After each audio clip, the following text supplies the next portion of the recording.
In the first video of my Back to Basics series, I covered Warrior 2 and Triangle. And in today's video, I'm going to cover Side Angle Pose and Warrior 1.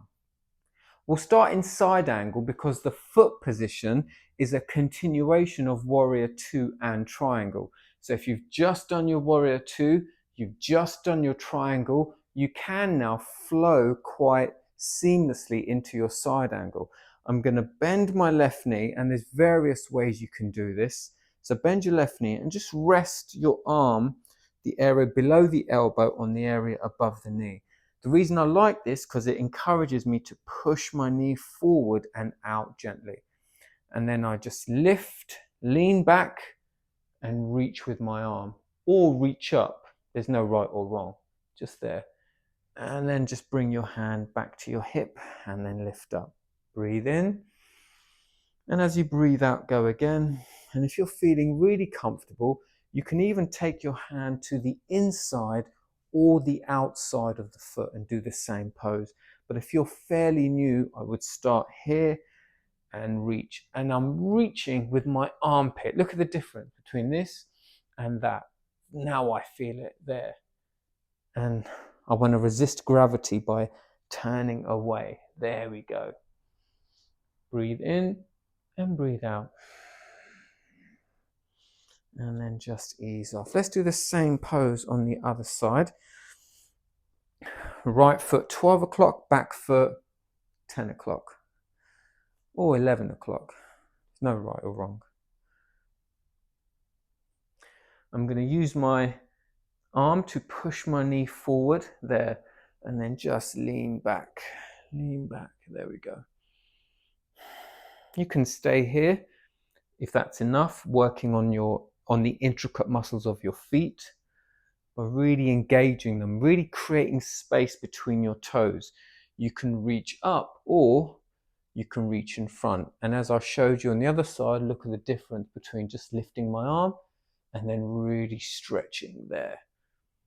And bring your hand back and step forward.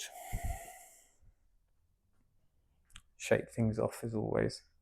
Let's come into Warrior 1 now. Have your feet hip width apart and then step back with your right foot.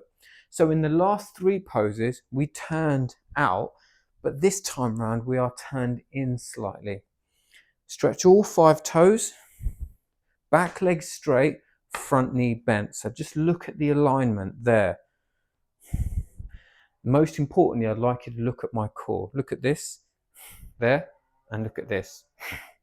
So I pull in, which supports my lower back, and sink as far down as you can go without you feeling this in your lower back. Then lift your breastbone, arms together, and look up.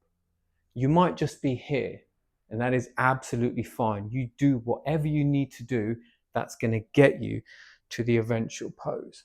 Breathe in, and as I breathe out, I sink, but I tighten my core muscles. And step forward. That's enough. You don't need to stay in the pose for very long if you're new.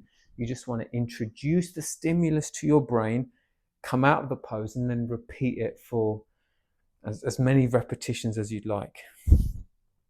Once again, I breathe in. As I breathe out, I tighten. There, I pull my ab muscles in, tighten my core. Raise your arms up, straighten the arms, look up. Again, it doesn't matter if you're just here. If that's where you need to be to eventually get you there, that is absolutely fine. And then step forward and breathe in and out of your nose. I have a longer tutorial on Warrior 1. If you navigate our YouTube channel, it goes into a lot more detail. But essentially, you just want to make sure that you keep your core muscles tight in this pose.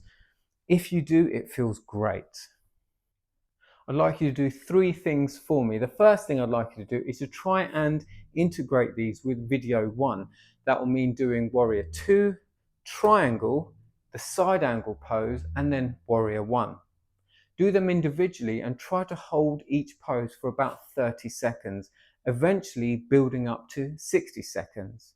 The second thing I'd like you to do is to do the whole sequence with your mouth closed, breathing exclusively in and out of your nose. And the third thing I like you to do is not to subscribe. If you want to subscribe, you do that anyway, but is to repeat these postures or poses as often as you can. Trust the science, repeat them, do them as much as you can. Your brain will adapt. And once it adapts, you will feel absolutely amazing. You'll start to feel so confident in your own body that you will feel free and confident to walk into any yoga class of any ability level and just do your thing.